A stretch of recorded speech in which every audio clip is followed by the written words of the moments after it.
So now we're going to go into the fourth kind of final little group that we have, like bunches of exercises.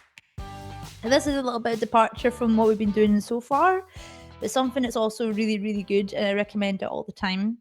And that's to do like siren kind of sounds as you're doing warm-ups, or this is particularly good if you're looking at like one particular part of a song you find quite difficult. It's all about making it really simple, and then like working on the notes first of all, keeping it simple was working on a tune or whatever notes it is that you're doing. Say if it's a tricky interval, like going up an octave or something like that. And then we kind of work on the notes on its own, and then when you feel comfortable, we bring the words back in. So for example, if I was doing a siren kind of sound, just to kind of show you what it's like, it helps if you think of the word sing, first of all. If you don't even know what I'm on about, you're like, Jane, what are you talking about? You're talking rubbish. It does sound a little bit stranger when you're first getting used to it. And sometimes people really struggle with getting the right sound. So I think of it as a good way to start is think of the word sing. I know you've got the ng at the end of it. You just want to almost like hold on to that, like keep a hold of it, and then just move up and down in your voice. So it'll sound a bit like this. Sing.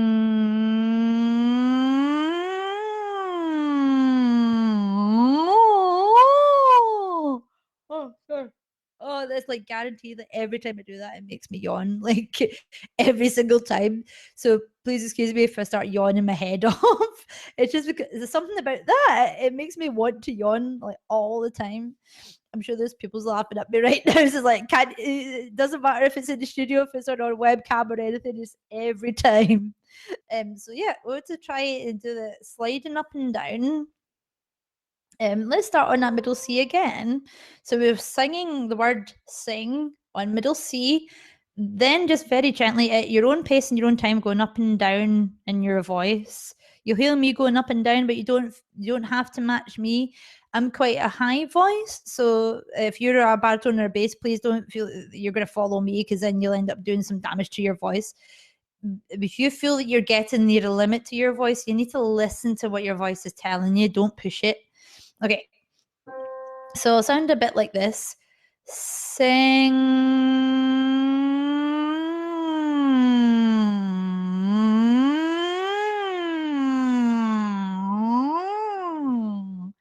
So I'd like you to have a try of it. I'll try again.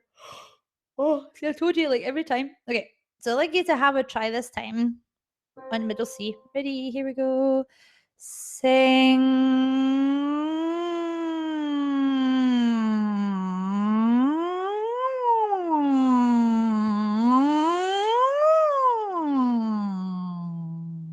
So this is a really good way of practicing things to warm up your voice, because it's really, really gentle and goes through all the notes. It's something to remember, everyone, that you might be using a piano as a reference point like we have been today.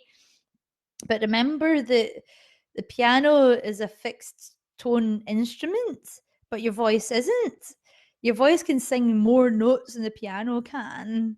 The smallest intervals in a piano is a semitone, but your voice can do fractions of semitones. So we have to practice not just with the piano keys, but doing all the little notes in between. That's why doing these slides up and down is really good for your like warm-ups and things, and use them for lots of different like occasions, whether that's just warming up your voice to get ready, or it means isolating two notes and doing intervals sliding up and down between them so you feel more confident. Or could be doing literally all the exercises that we've done so far today, but doing it with a siren sound. So say for example, oh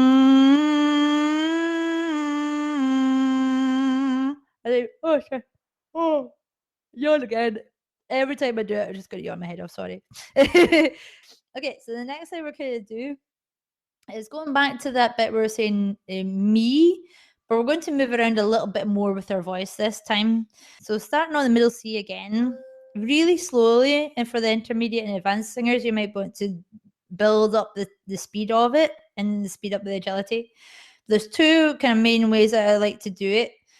First of all, saying the word me like for each individual note. So I'll go like this. Me, me, me, me, me, me, me, me, me. So remember with the folks where I was doing that bit, I was making sure that it very likely pursing the lips together like we did before. Me, like that, making sure that you still taste the note every time. Yeah. So I'd like you to have a try. We're moving a little bit more. For people that are more comfortable, you might be able to do it quicker. You might want to do it in a higher key or a lower key. We'll leave that up to you, but please remember to listen to your voice and don't push. Right. So let's have a try of that. Me, me, me, me, me, me, me, me, me. And if you're so inclined, you can put it up to a different key and you can go up to the next one. Me, me, me, me, me, me, me, me, me. It'll feel almost like you're trying to eat the notes or something. Me, me, me, me. You're eating, you're chewing them or something. You feel a lot of movement, like the jaw moving around. But that's a good thing actually, because if your jaw's moving around, it means it isn't tense. But you'll feel like more and more aware of what your lips are doing. That's why you're getting the building up the repertoire of notes that your voice can sing, so that your body feels more familiar with them. Your memory feels more familiar with the notes. It becomes easier and easier every time that you do these practice these notes. Even if it's like really, really low pressure, you don't need to sing a song. This is the thing to remember, everyone. To practice your voice, you don't actually need to sing a song. You just need to sing some sounds, just some vowel sounds. It all helps. So the second exercise, we're doing a similar pattern going up halfway and back down. But this time I'd like you to try doing one long E vowel. So it'll sound like this. Me.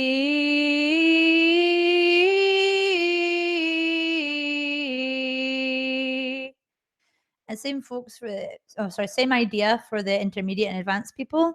You might want to do this quicker. You might want to do a full scale. You probably do this as part of your warm-ups already, but I think it's helpful sometimes. It's helpful to go halfway up the scale and maybe even add, for intermediate and advanced singers, adding the sixth. Me. So depending on what level you are, if you're more experienced, it helps a lot to improve your oral skills and being more sensitive between this fifth and sixth note scale. That's where I see a lot of people falling down because they're not familiar with sixths and sevenths and stuff like that. And when they come to pitch them in songs, it can get a little bit flat, a little bit funky, So for the beginners, I'd like you to try and do that long E. And it's to think of it as being very smooth. You might have heard of the musical term legato, and it basically means smooth. The way that I imagine it sometimes is that, if you've ever been to the ice cream parlor and they've got the big kind of ice cream scoop and they're trying to like reach over for your ice cream and they're scooping it gently, but they're not they're going very, very smooth movement. If I go across the screen, you'd be like, really smooth movement to scoop your ice cream. It's not if you did that, then your scoop is just going to bounce off the ice cream. You're not going to get anything. So you start, you twist, and then the movement is really, really smooth. Just like when you're trying to start your voice, you start very gently, but then it's also really smooth. It's something about imagining the movement of your scoop, the smooth movement, that really helps to get the idea of it as well. So I'd like you to have a try nice and slowly. I will show you it one more time. So it goes like this. Me.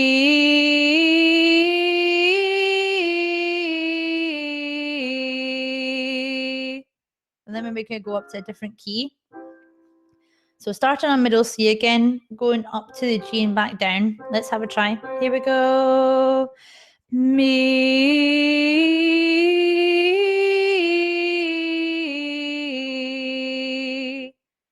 Nice and smooth. So we go up to the next key again. And let's have a try of scooping the ice cream again. I'm going to try and do it without the piano. So ready? Here we go. Me.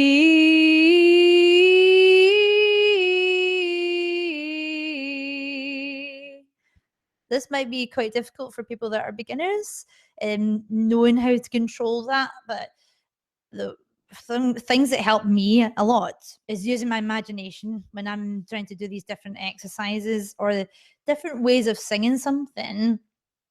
You can do that if we went back to the original key. You could sing that long E vowel, but you can make the notes more separate if you wanted to. It would sound a bit like this. Me.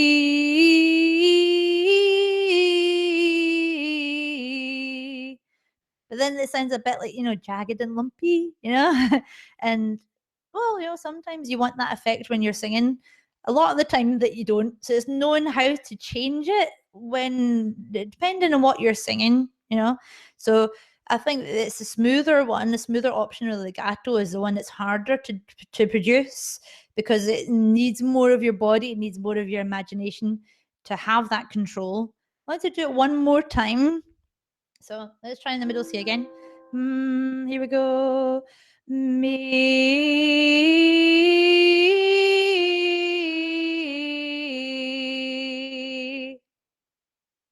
So thanks everyone. I hope that you found this useful.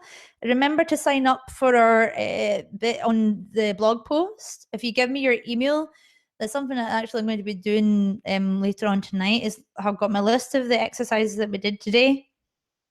And I'll be going through each individual one, creating bespoke audio downloads, send it to you in a folder and stuff so you've got access to them. You can download them to your phone, download them to your computer. It's a great way of practicing and fitting it around your day. I'm one of these people that I can't sit for a long time. I get bored really easily. So if you can do something during your 20-minute commute or whatever to help keep your voice ticking over nicely, it's a really good, useful way of keeping your voice in good shape. If you have any questions, please send me an email at jane@musicasr40.co.uk and I'll see you later on. Thanks now. Bye-bye.